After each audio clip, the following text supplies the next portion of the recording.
आदरणीय अध्यक्ष जी, ये सदन से विदाई लेना एक बहुत ही भावुक पल है। परिवार भी अगर पुराना घर छोड़कर के नए घर जाता है तो बहुत सारी यादें कुछ पल के लिए उसको झकझोर देती हैं। और हम जब ये सदन को छोड़ के जा रहे हैं तो हमारा मन मस्तिष्क भी उन भावनाओं से भरा हुआ है, अनेक यादों से भरा हुआ है। खट्टे मीठे अनुभव भी रहे हैं, नोकझोंक भी रही है, कभी संघर्ष का माहौल भी रहा है और कभी इसी सदन में उत्सव और उमंग यही सदन में आकार लेती हुई हमने देखी है।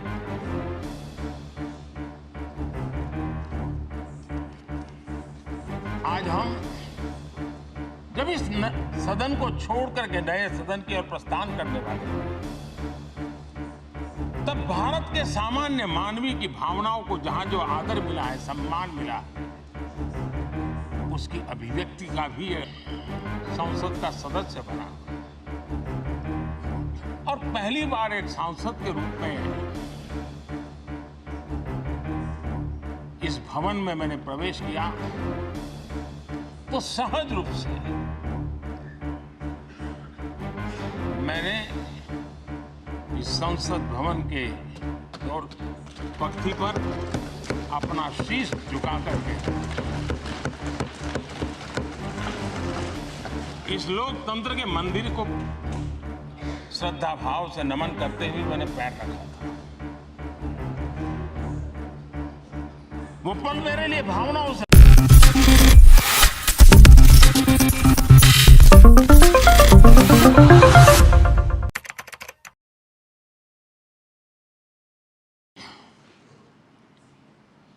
ये सदन ने भूतकाल में जब नेम की समिट हुई थी, सर्वसम्मति से प्रस्ताव पारित करके देश के इस प्रयास को सराहा था। आज G20 की सफलता को भी आपने सर्वसम्मति से सराहा है। मैं मानता हूं देशवासियों का आपने गौरव बढ़ाया है। मैं आपका आभार व्यक्त करता हूं। G20 की सफलता 140 करोड़ देशवासियों की है। ये भारत की सफलता है, किसी व्यक्ति की सफलता नहीं है, किसी दल की सफलता नहीं है।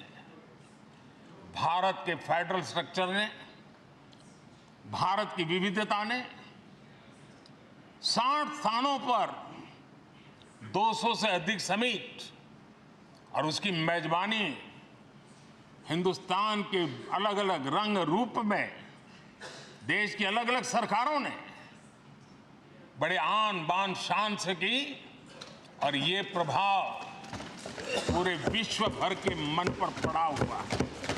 ये हम सबके सेलिब्रेट करने वाला विषय है, देश के गौरवगान को बढ़ाने वाला है।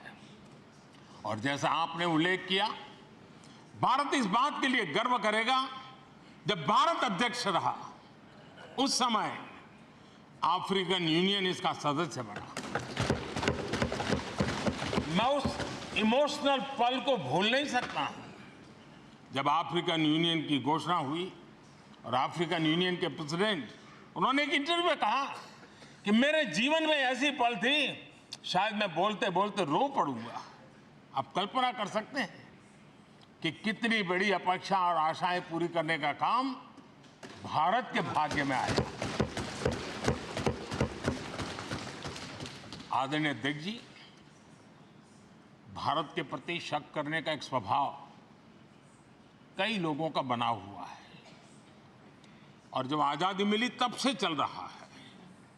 इस बार भी यही था, कोई डिक्लेरेशन नहीं होगा, असंभव है। लेकिन ये भारत की ताकत है कि वह भी हुआ और विश्व सर्वसम्मति से एक साझा घोषणा पत्र लेकर के आगे का रोड मैप लेकर के यहां से प्रारंभ हुआ है। और अध्यक्ष जी, आपके नेतृत्व में, क्योंकि भारत की अध्यक्षता नवंबर के आखिरी दिन तक है, इसलिए अभी हमारे पास जो समय है उसका उपयोग हम करने वाले हैं। और आपकी अध्यक्षता में दुनिया भर के ये जो G20 के सदस्य हैं, P20 पार्लियामेंट के स्पीकर्स की एक समिट, जैसे आपने घोषणा की, सरकार का आपके इस प्रयासों को पूरा समर्थन रहेगा, पूरा सहयोग रहेगा।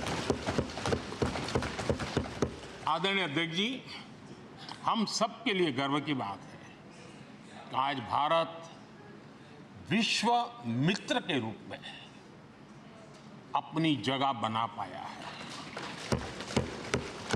पूरा विश्व भारत में अपना मित्र खोज रहा है। पूरा विश्व भारत की मित्रता को अनुभव कर रहा है।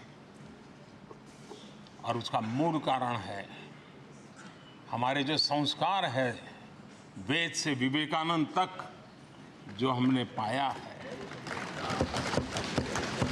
सबका साथ सबका विकास का मंत्र आज विश्व को हमें साथ लाने में जोड़ रहा है। आदरणीय अध्यक्ष जी, ये सदन से विदाई लेना एक बहुत ही भावुक पल है। परिवार भी अगर पुराना घर छोड़ करके नए घर जाता है तो बहुत सारी यादें कुछ पल के लिए उसको झकझोर देती है। और हम जब ये सदन को छोड़ के जा रहे हैं तो हमारा मन मस्तिष्क भी उन भावनाओं से भरा हुआ है, अनेक यादों से भरा हुआ है। खट्टे मीठे अनुभव भी रहे हैं, नोकझोंक भी रही है, कभी संघर्ष का माहौल भी रहा है और कभी इसी सदन में उत्सव और उमंग का माहौल भी रहा है। ये सारी स्मृतियां हमारे साथ हम सबकी साझी स्मृतियां हैं। ये हम सबकी साझी विरासत है और इसलिए इसका गौरव भी हम सबका साझा है।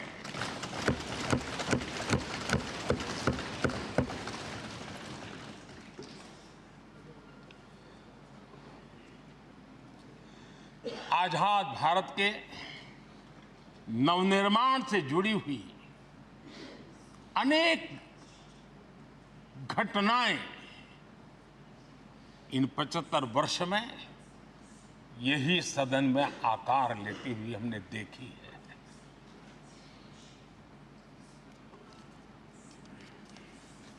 आज हम जब इस सदन को छोड़ करके नए सदन की ओर प्रस्थान करने वाले हैं, तब भारत के सामान्य मानवीय की भावनाओं को जहां जो आदर मिला है, सम्मान मिला है, उसकी अभिव्यक्ति का भी एक अवसर है। और इसलिए आदरणीय अध्यक्ष जी, मैं पहली बार जब संसद का सदस्य बना और पहली बार एक सांसद के रूप में इस भवन में मैंने प्रवेश किया तो सहज रूप से मैंने इस संसद भवन के दौर पक्ति पर अपना शीश झुका करके इस लोकतंत्र के मंदिर को श्रद्धा भाव से नमन करते हुए मैंने पैर रखा था। वो पल मेरे लिए भावनाओं से भरी हुई थी। मैं कल्पना नहीं कर सकता था, लेकिन भारत के लोकतंत्र की ताकत है, भारत के सामान्य मानवीय की लोकतंत्र के प्रति श्रद्धा का प्रतिबिंब है कि रेलवे प्लेटफॉर्म पर गुजारा करने वाला एक गरीब परिवार का बच्चा पार्लियामेंट पहुंच जाता है।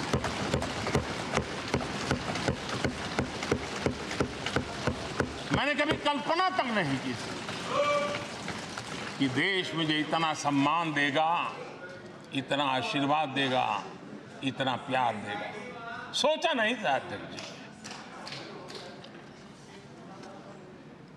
आदरणीय अध्यक्ष जी, हम में से बहुत लोग हैं जो संसद भवन के अंदर जो चीज़ें लिखी गई उसको पढ़ते भी रहते हैं, कभी कभी उसका उल्लेख भी करते हैं।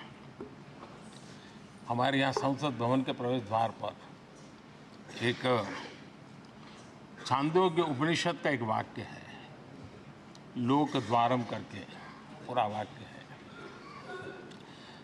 उसका मतलब ये होता है कि जनता के लिए दरवाजे खोलिए और देखिए कि कैसे वो अपने अधिकारों को प्राप्त करती है। हमारे ऋषि मुनियों ने ये लिखा हुआ है, हमारे प्रवेश द्वार पर लिखा हुआ है। हम सब और हमारे पहले जो यहाँ रहे हैं वो भी इस सत्यता के साक्षी है। आदरणीय अध्यक्ष जी, समय रहते जैसे जैसे वक्त बदलता गया, यह हमारे सदन की संरचना भी निरंतर बदलती रही है और अधिक समावेशी बनती गई है। समाज के हर वर्ग का प्रतिनिधि विविधताओं से भरा हुआ इस सदन में नजर आता है। अनेक भाषाएं हैं, अनेक बोलियां हैं, अनेक पहरवेश हैं, अनेक खान-पान है। सदन के अंदर सब कुछ है और समाज के सभी तबके के लोग, चाहे वो सामाजिक रचना के हो, चाहे आर्थिक रचना के हो, चाहे गांव या शहर के हो, एक प्रकार से पूर्ण रूप से समावेशी वातावरण सदन में पूरी ताकत के साथ जन सामान्य की इच्छा आकांक्षाओं को प्रकट करता रहा है। दलित हो, पीड़ित हो, आदिवासी हो, पिछड़े हो, महिलाएं हो, हर एक का धीरे धीरे धीरे योगदान बढ़ता चला गया है। आदरणीय अध्यक्ष जी, प्रारंभ में महिलाओं की सदस्य संख्या कम थी, लेकिन धीरे धीरे माताओं बहनों ने भी इस सदन की गरिमा को बढ़ाया है। इस सदन के गरिमा में बहुत बड़ा बदलाव लाने में उनका योगदान रहा है।